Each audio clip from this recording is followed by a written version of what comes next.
স্বামীজি প্রথমবার হিমালয়ে যান 1888 খ্রিস্টাব্দে শ্রীরামকৃষ্ণের দেহত্যাগের পর। কাশী বৃন্দাবন হয়ে সেবার তিনি পৌঁছন হিমালয়ের নিকটবর্তী হাতরাস শহরে। সেখানে স্বামীজি গিয়েছিলেন ট্রেনে করে।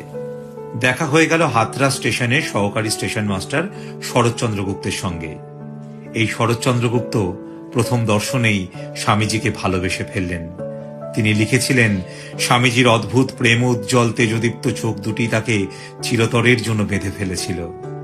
পরবর্তীকালে শরৎচন্দ্র গুপ্ত হয়ে উঠলেন স্বামী সদানন্দ, রামকৃষ্ণ সংঘের এক রত্ন। কয়েকদিনের মধ্যেই রেলওয়ের কাজে ইস্তফা দিয়ে শরৎচন্দ্র গুপ্ত স্বামীজির সঙ্গে বেরিয়ে পড়লেন হিমালয়ের পথে পরিব্রাজক বেশে। হিমালয়ের চড়াই উতরাই পথে চলতে গিয়ে শরৎচন্দ্র বুঝলেন, সন্ন্যাস জীবন মানুষ যতটা কল্পনা করে তার থেকে অনেক বেশি কঠিন। পথে চলতে চলতে দেখলেন তাদেরই মতো কোনো পরিব্রাজক সন্ন্যাসী বাঘের শিকার হয়েছেন। তাদের অর্ধভুক্ত দেহাংশ এবং ছিন্ন কাপড় পরে রয়েছে পথের উপর। স্বামীজি তাকে দেখে জিজ্ঞাসা করলেন, কিরে, তোর ভয় করছে? শরৎচন্দ্র নিজের মনের দিকে চেয়ে যেন বিস্মিত হলেন। সত্যি তো, এ তো ভয় পাওয়ারই কথা। কিন্তু তিনি ভয় পাননি। তিনি উত্তর দিলেন, না স্বামীজি, আপনি কাছে থাকলে কোনো ভয় নেই। অভিমূর্তি এই গুরুকে এই যাত্রাতেই তিনি দেখছেন ভালোবাসার সাগর রূপে। পার্বত্য পথে স্বামীজি এগিয়ে চলেছেন বলিষ্ঠ পদক্ষেপে, অনায়াস ভাবে। পেছনে কঠিন পিচ্ছিল পথ। সদানন্দ চলেছেন টলমল করতে করতে।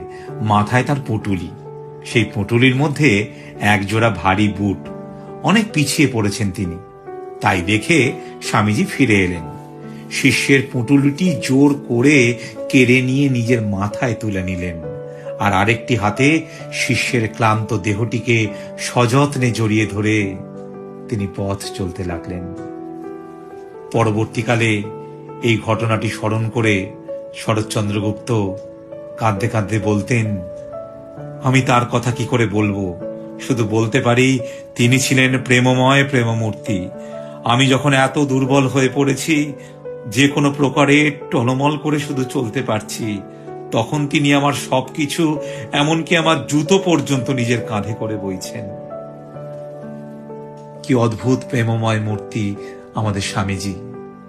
এই প্রেম, গুরুর শিষ্যের প্রতি এই প্রেম, এই ভালোবাসা যে তার জুতো কাঁধে করে মাথায় করে তিনি বয়ে নিয়ে যাচ্ছেন।